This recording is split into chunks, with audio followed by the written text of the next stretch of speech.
Nasabat ang nasa 100 milyong pisong halaga ng shabu sa buy-bust operation sa Quezon City. Natimbog din sa operasyon ng isang umano'y big-time Chinese drug lord. Balita hatid ni Jay Sabale.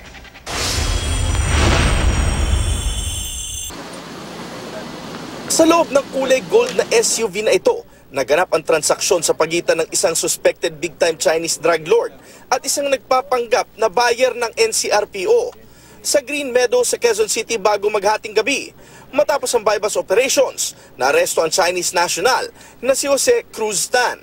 Nasabat ang 5 kilo na shabu at nabawi ang budol money na 5 milyong piso. Ang street value nito, ayon sa otoridad, tinatayang nasa 20 milyong piso. At sa isa pang SUV na na-corner din ng mga pulis, nakuha naman ang nasa 15 kilo ng high-grade shabu. Arestado rin ang driver nitong si Rodel Sarabia Tolika na itinangging may kinalaman siya sa transaksyon ng illegal na droga. Driver lang.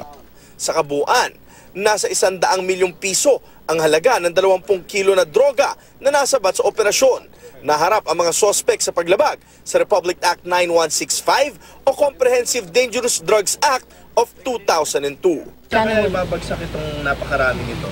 Subject pa ho ng investigation po natin yan, sir. Ito yung pinag-uutos ng ating SILG na paigtingin yung laban sa droga.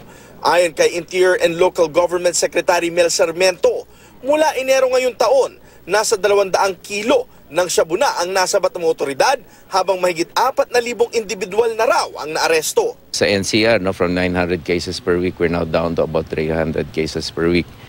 Jay Sabale, GMA News.